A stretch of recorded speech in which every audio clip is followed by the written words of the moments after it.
जय माता दी दोस्तों, नमस्कार। मेरा नाम सीमा रावत है और मैं एक सर्टिफाइड आकाशिक रीडर हूँ।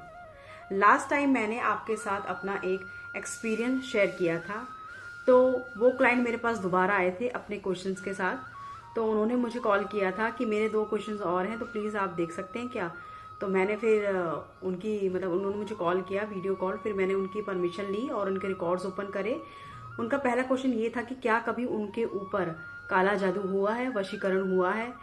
तो फिर मैंने कहा कि आप ये क्वेश्चन क्यों पूछवाना चाहते हैं, कि आपको कोई किसी पे शक है या कभी आपको ऐसा लगता है।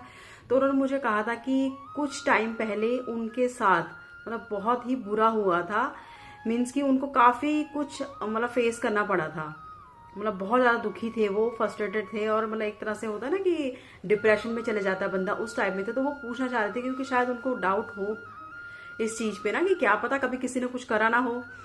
तो फिर मैंने उनके रिकॉर्ड्स ओपन किए और मास्टर्स से मैंने पूछा कि मास्टर्स, क्या इन पे कभी किसी ने काला जादू किया है। तो मुझे कि ऐसा फील हुआ कि हाँ, इन पे काला जादू हुआ है और इनको किसी ने कुछ पिलाया भी है जूस में, और चौराहे पर भी इनका कहीं पर पैर पड़ गया था। मुझे ऐसा दिखा। उसके बाद फिर जब उन्होंने मुझसे ये भी पूछा था कि अगर बाई चांस आपको ये पता लग जाएगा कि मीन्स कि मेरे पे काला जादू हुआ है, ठीक है, तो ये भी पूछ लीजिएगा कि किसने किया है। तो फिर ऐसा नेम तो हमें नहीं पता लगता, ऑब्वियसली बात है, किसी को भी नहीं ऐसा पता लग सकता। बट हाँ, मैंने जब मास्टर से पूछा कि मास्टर्स किसने इन पे काला जादू किया है, तो मुझे एक लेडी फिगर दिखी। थोड़ा हेल्दी सी थी, बहुत पतली नहीं थी, हेल्दी सी थी, छोटी छोटी हाइट की थी, और उन्होंने लाइट आसमानी कलर की साड़ी पहनी हुई थी। ठीक है, जॉर्जेट की नहीं होती, जॉर्जेट टाइप की साड़ी वो पहनी हुई थी उन्होंने। तो फिर मैंने उनसे पूछा, जो मेरी क्लाइंट है, मैंने उनसे पूछा क्या ऐसा ऐसा किसी इंसान को आप जानती हो। तो उन्होंने एकदम से रिलेट किया कि हाँ, कि आप सही बोल रहे हो, ऐसा है कोई जिनके पास इस कलर की साड़ी है।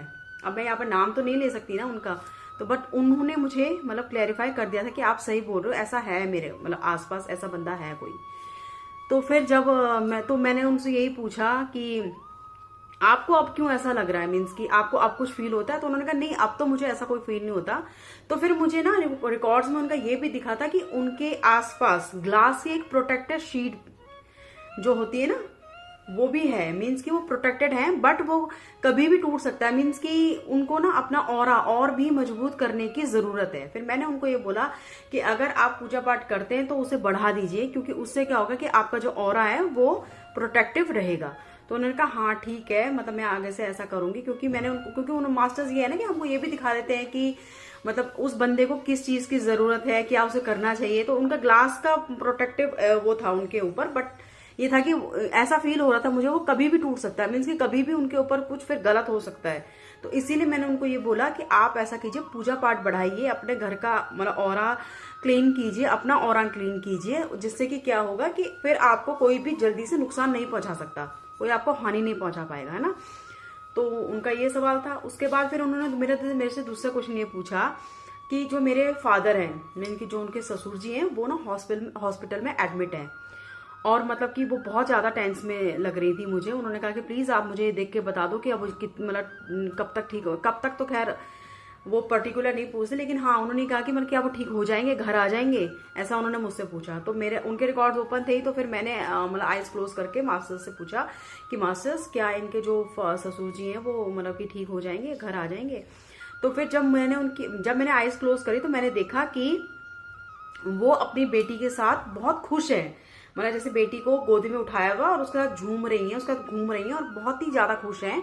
और कोई जैसे मुझे एक दरवाजा से, एक घर का दरवाजा होता है ना, वहां पर मुझे कोई फादर फिगर बंदा, क्योंकि मैंने उनके फादर्स को तो देखा है नहीं, जो उनके ससुर मैंने नहीं देखा उनको, लेकिन मुझे इतना दिखा कि कोई फादर है, वो दरवाजे पे खड़े हैं और अपने पैरों पे खड़े हैं और घर आ गए हैं। तो फिर मैंने उनको ये बोला, मैंने कहा आप चिंता मत कीजिए, जो आपके फादर हैं वो ठीक हो जाएंगे और जल्दी घर आ जाएंगे। क्योंकि मैंने कहा मैंने आपको खुश होते हुए देखा है, मीन्स की कोई घबराने की बात नहीं है, ये सही है, हो जाएगा, ठीक है ना। और उसके बाद फिर मैंने कहा जो आपके फादर हैं, मैंने उनको आपके दरवाजे, घर के दरवाजे में भी देख लिया है, वो अपने पैरों में सही सलामत खड़े घर आ रहे हैं। तो उन्होंने कहा फिर thank you Seema ji, thank you so much, आपने मतलब मेरी बहुत बड़ी टेंशन कम कर दी। क्योंकि होता है जब आपके घर में कोई बुजुर्ग या कोई भी बीमार हो तो आपको टेंशन हो जाती है कि कहीं कुछ गड़बड़ ना हो जाए, होता है ना, क्योंकि अब एज भी ऐसी हो जाती है कि इंसान को कुछ ना कुछ गलत लगने लगता है। तो जब मैंने उनका ये डाउट क्लियर करा तो उनको बहुत ज्यादा खुशी हुई और उन्होंने मेरा बहुत बड़ा थैंक यू किया। और वैसे भी हमें खुद ही अच्छा लगता है जब हम आपकी प्रॉब्लम को सॉल्व कर देते हैं, तो बहुत बहुत बहुत ही अच्छा लगता है। इतना मतलब कि ब्लेस्ड फील महसूस करती हूँ मैं अपने आप को कि हे माता रानी, बस ऐसे ही सबकी मैं प्रॉब्लम सॉल्व करूं। और आपको भी अगर मुझसे रीडिंग करवानी है तो प्लीज कृपया करके मुझे कॉल कीजिए, मेरे चैनल को सब्सक्राइब कीजिए। सब्सक्राइब करने पर किसी का कोई पैसा नहीं लगता, तो प्लीज मुझे सपोर्ट कीजिए ताकि आगे और भी मैं अच्छे से अच्छी वीडियो बना के आपके सामने लाऊं। और अभी मेरा ये जर्नी जो है ये स्टार्टिंग है, तो आप लोगों के सपोर्ट की बहुत ज्यादा जरूरत है। तो प्लीज सब्सक्राइब कीजिए, लाइक कीजिए, शेयर कीजिए। जय माता दी, धन्यवाद।